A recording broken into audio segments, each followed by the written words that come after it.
स्वागत है आपका आपके अपने YouTube चैनल अर्थलिब्रा पर, जो कि है भारतीय शेयर बाजार को समर्पित एक YouTube चैनल। तो यहाँ बात हम कर रहे हैं इक्विटा स्मॉल फाइनेंस बैंक की, जिसके Q3 अपडेट आ गए हैं। अब आप क्या इस बारे में जानते हैं कि इक्विटा स्मॉल फाइनेंस बैंक के डिपॉजिट में तो बढ़ोतरी हुई है, लेकिन उसका कासा यानी कि करंट अकाउंट सेविंग अकाउंट का जो डिपॉजिट होता है उसमें गिरावट आ गई है।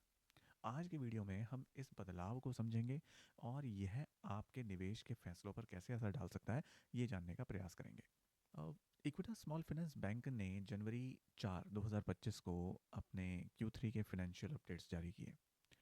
अगर आप इस बैंक में निवेश करने पर विचार कर रहे हैं तो ये जानकारी आपके लिए बेहद महत्वपूर्ण हो सकती है। चलिए बिना समय गंवाए जानते हैं कि इस रिपोर्ट में हम लोगों के लिए, निवेशकों के लिए क्या खास था।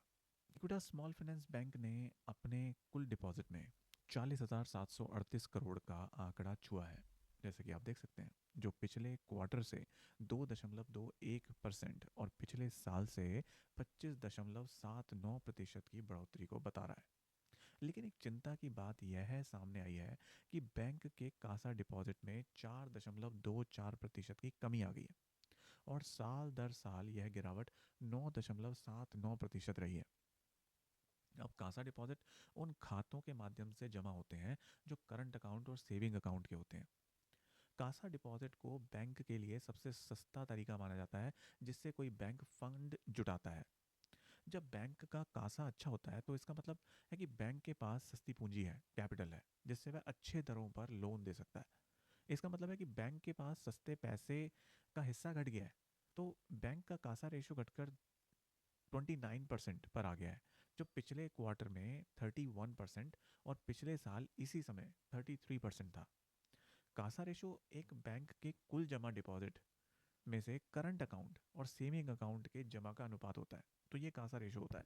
जैसे कि मान लीजिए करंट अकाउंट में जो पैसा आया, सेविंग अकाउंट में जो पैसा आया, उसको जोड़कर, ठीक है, उसको डिवाइड कर दिया जाए टोटल डिपॉजिट से और इनटू कर दिया जाए 100 से, तो आपका कासा रेशो निकल के आ जाता है।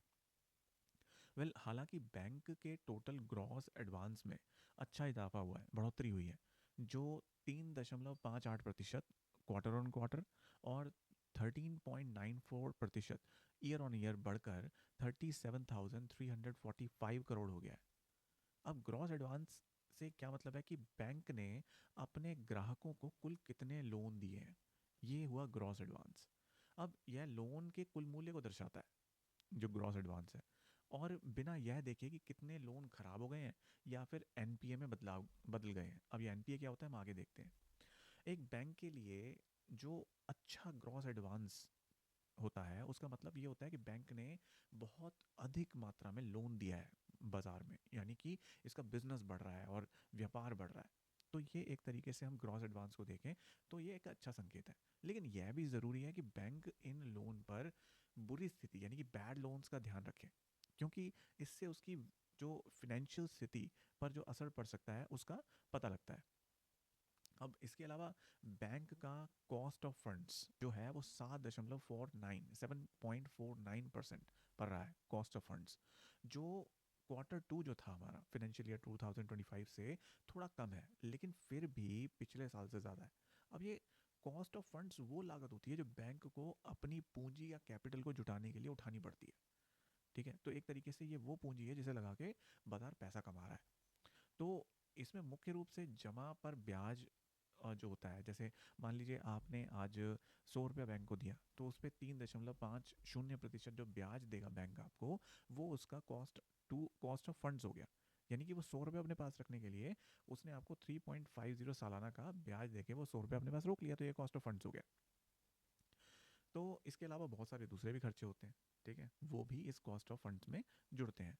अब बैंक के लिए ये बहुत महत्वपूर्ण मैट्रिक्स होती है, क्योंकि अगर बैंक का कॉस्ट ऑफ फंड्स बढ़ता है या अधिक होता है तो उसे लोन देने के लिए भी ब्याज दरें बढ़ानी पड़ेंगी। अब किसी बैंक की ब्याज दर जो होती है वो कॉस्ट ऑफ फंड्स जो होता है उस पर डिपेंड करती है। अगर मान लीजिए किसी बैंक को कॉस्ट ऑफ फंड्स ज़्यादा लग रहा है पैसा कमाने के लिए, तो ऑफकोर्स वो उसको वसूल करेगा या फिर उसको कवर करने की कोशिश करेगा अपने लोन की जो दर होती है उसमें, तो अब महंगे लोन देगा वो। ठीक, क्रॉस एनपीए में बढ़ोतरी हुई है और नेट एनपीए भी बढ़कर 0.97% हो गया है। एनपीए क्या होता है? एनपीए वो लोन होते हैं जो समय पर वापस नहीं किए जाते और जिन पर ब्याज या मूलधन, जिसे हम बोलते हैं प्रिंसिपल अमाउंट, का भुगतान भी नहीं हो रहा होता, ऐसों को हम एनपीए बोलते हैं। ठीक है, ये भी एक डिटेल्ड टॉपिक है जिसको आप जान सकते हैं। लेकिन आपके लिए ये जानना ज़रूरी होता है कि जब कोई लोन 90 दिन से अधिक समय तक भुगतान ना किया जाए तो उसे नॉन परफॉर्मिंग एसेट यानी कि एनपीए मान लिया जाता है। अब सवाल ये है कि क्या इस स्थिति में निवेश करना सही रहेगा इस इक्विटा स्मॉल फाइनेंस बैंक के अंदर? अगर आप भी इक्विटा स्मॉल फाइनेंस बैंक के स्टॉक पे निवेश करने की सोच रहे हैं तो आपको इन संकेतों का ध्यान रखना होगा। तो आप मुझे कमेंट करके बताएं कि क्या आप इक्विटा स्मॉल फाइनेंस बैंक के शेयर होल्डर हैं, आपने इसमें निवेश किया है या नहीं किया है, या आप मुझे ज़रूर बताएं। आपको ये अगर वीडियो अच्छा लगता है तो आप इसको लाइक करें, सब्सक्राइब हमारे चैनल को कर सकते हैं, और आपके सामने हमारे टेलीग्राम, व्हाट्सएप और इंस्टाग्राम तीनों ही प्लेटफॉर्म्स के क्यूआर कोड हैं जिनको आप सिंपली स्कैन कर सकते हैं और हमारे साथ जुड़ सकते हैं। जी, हम जल्द ही और अपडेट्स, जो कि भारतीय शेयर बाज़ार के और अपडेट्स के साथ आ, आपके सामने प्रस्तुत होंगे। तब तक के लिए धन्यवाद, अपना ध्यान रखें। Thank you.